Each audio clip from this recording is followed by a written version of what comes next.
আসসালামু আলাইকুম। সবাইকে স্বাগত জানাচ্ছি আমার চ্যানেল মুগ্ধস মম কিচেনে। আজকে বাঙালির আরো একটি জনপ্রিয় খাবার রেসিপি আপনাদের সঙ্গে শেয়ার করব। মাছের মাথা দিয়ে মুড়ি ঘন্ট। কিভাবে পারফেক্ট এবং সেরা স্বাদের মুড়ি ঘন্ট রান্না করা যায় আজকে রেসিপিতে সেটাই আপনাদের সঙ্গে শেয়ার করেছি। আজকে আমি রুই মাছের মাথা দিয়ে মুড়ি ঘন্ট রান্না করব। তাই বড় সাইজের একটা রুই মাছের মাথা নিয়েছি। মাথাটা যেহেতু বেশ বড় তাই আমি কেটে ছোট ছোট পিস করে নিয়েছি। আর এই যে লেজটাকেও কিন্তু আমি মাঝখান থেকে কেটে দুই ভাগ করে নিয়েছি। আর নিয়েছি মুগ ডাল। এবার এই মাছটাকে আমি লবণ এবং হলুদ মাখিয়ে রেখে দেব। মাছের গায়ে লবণ এবং হলুদটাকে খুব ভালোভাবে মাখিয়ে নিতে হবে। মাখিয়ে কিছু সময় রেখে দিলে মাছের গায়ে যে একটা আস্তে গন্ধ থাকে সেটা থাকবে না, যে কারণে মাছটাকে এরকম লবণ হলুদ দিয়ে মাখিয়ে কিছুক্ষণ রেখে দিতে হবে। এবার আমি কড়াইতে সামান্য একটু সয়াবিন তেল দিয়ে দেবো। তার ভিতরে মুগ ডালগুলো দিয়ে ভালো করে ভেজে নেব। আপনারা চাইলে কিন্তু তেল ছাড়াও ভেজে নিতে পারেন, তবে অবশ্যই কিন্তু ডালটাকে ভেজে নিতে হবে। আমি কিন্তু মিডিয়াম আঁচে ডালটাকে ভেজে নিচ্ছি। কিছু সময় ভাজার পরে ডাল থেকে কিন্তু সুন্দর একটা ঘ্রাণ বের হবে আর ডালের কালারটাও কিছুটা চেঞ্জ হবে। সেই পর্যায়ে কিন্তু আমি ডালটাকে নামিয়ে নিয়েছি। নামিয়ে ভালো করে ধুয়ে একটু পানি দিয়ে কিছু সময় ভিজিয়ে রাখবো। সেই ফাঁকে কড়াইতে আমি আবারও তেল দিয়ে দিলাম। যে মাছের মাথাগুলোতে লবণ এবং হলুদ মাখিয়ে রেখেছিলাম, এবার সেই মাথাগুলো আমি এই তেলে ভেজে নেব। খুব সাবধানে আস্তে আস্তে তেলের ভিতরে সবগুলো মাছের মাথা আমি দিয়ে দেব। এই কাজটা একটু সাবধানেই করতে হবে, তা না হলে তেল ছিটে কিন্তু হাতে লেগে যেতে পারে। আমার যখন এক পাশ ভাজা হয়ে গেছে আমি কিন্তু অন্য পাশটাও উল্টে দিয়েছি। এভাবে ব্রাউন কালার করে সবগুলো মাথায় কিন্তু আমি ভেজে নিয়েছি। এবার আমি এগুলোকে তুলে নিব। এই যে দেখুন কালারটা কিন্তু অনেক সুন্দর হয়েছে। এভাবে গোল্ডেন কালার করেই কিন্তু ভেজে নিতে হবে। আমার আজকের ভিডিওটি যদি আপনাদের এতটুকু ভালো লেগে থাকে তাহলে অবশ্যই আমার চ্যানেলটি সাবস্ক্রাইব করবেন এবং ভিডিওটি কেমন লেগেছে তা কিন্তু কমেন্টে অবশ্যই জানাবেন। আমি কিন্তু তেলের ভিতরে এবার গরম মশলা এবং তেজপাতা দিয়ে দিলাম আর দিলাম প্রায় 1 কাপের মতো কোচা পেঁয়াজ। পেঁয়াজটাকে আমি কিছুক্ষণ একটু এই তেলে ভেজে নেব। হালকা যখন একটু নরম হয়ে আসবে তখন কিন্তু আমি এর ভিতরে দিয়ে দেব রসুন বাটা। আমি এখানে প্রায় 1.5 টেবিল চামচের মতো রসুন বাটা এবং 1 টেবিল চামচের মতো আদা বাটা ব্যবহার করেছি। এবার আদা রসুনটাকেও একটু কষিয়ে নেব যাতে আদা রসুনের কাঁচা গন্ধটা চলে যায়। কিছুক্ষণ কষানোর পরে আমি এর ভিতরে সামান্য একটু পানি দেব, কারণ আমি এর ভিতরে এখন শুকনা মশলা দিব।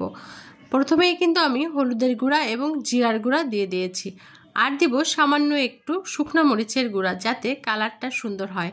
আর দিয়ে দিয়েছি স্বাদ মতো লবণ। দিয়ে এবার মশলাটাকে খুব ভালোভাবে কষিয়ে নিতে হবে।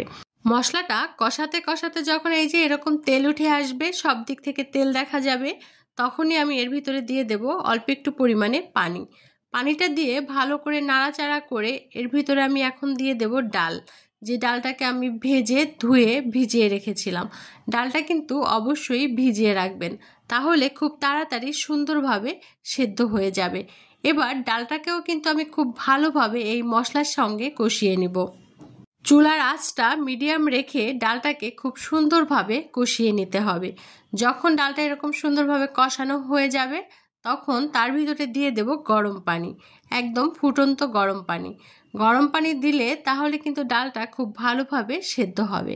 এবার আমি ডালটাকে ঢেকে দিয়ে কিছু সময়ের জন্য রান্না করে নেব। আমি কিন্তু মাঝে মাঝে 2-1 বার ডালটা নেড়ে দিয়েছি। এই যে দেখুন আমার কিন্তু ডালটা প্রায় 50% মতো সেদ্ধ হয়ে গেছে। এইভাবে চেপে ডালটাকে দেখে নিতে হবে যে কতটা সেদ্ধ হয়েছে। আমার ডালটা কিন্তু 50% মতো সেদ্ধ হয়ে গেছে। এই পর্যায়ে কিন্তু আমি মাছের মাথাগুলো এর ভিতরে দিয়ে দেব। সবগুলো মাথা ভালো করে এর ভিতরে দিয়ে নাড়াচাড়া করে ঢেকে দিয়ে কিন্তু আমি আবারও রান্না করে নেব। আপনারা যদি আমার আজকের রেসিপিটি ফলো করে এই মুড়ি ঘন্টটা তৈরি করেন, বিশ্বাস করেন এটা খেতে কিন্তু অনেক মজা হবে। যারা খাবে তারা সবাই কিন্তু আপনার প্রশংসা করতে বাধ্য হবে। আমি কিন্তু এর ভিতরে কয়েকটা কাঁচামরিচও দিয়ে দিয়েছি। আমার মুড়ি ঘন্টটা কিন্তু প্রায় শেষের দিকে। এই পর্যায়ে আমি কিন্তু এর ভিতরে দিয়ে দিয়েছি সামান্য পরিমাণে একটু চিনি। এবং কিছুটা পেঁয়াজ ভালো করে ভেজে বেরেস্তা করে নিয়েছি এবং তেল সহ সেই পেঁয়াজটাকে কিন্তু আমি ডালের ভিতরে দিয়ে দিয়েছি। অবশ্যই কিন্তু চিনিটা আপনারা ব্যবহার করবেন। ডালের ভিতরে একটু হালকা মিষ্টি মিষ্টি ভাব হলে কিন্তু খেতে বেশি ভালো লাগে। আর এই যে পেঁয়াজের বেরেস্তাটা দেওয়ার কারণে কিন্তু এটার টেস্ট আরও অনেক গুণ বেড়ে গেল। আমার মুড়িঘণ্টটা কিন্তু একেবারেই শেষ। একটু পাতলা থাকতেই নামাতে হবে, কারণ এটা যখন ঠান্ডা হবে আরও কিন্তু ঘন হয়ে যাবে।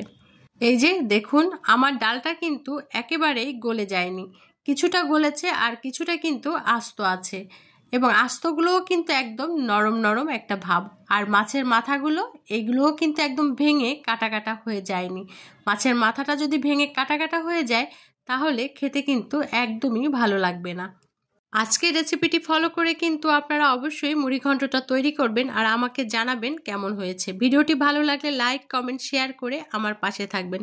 সবাই ভালো থাকবেন। আল্লাহ হাফেজ।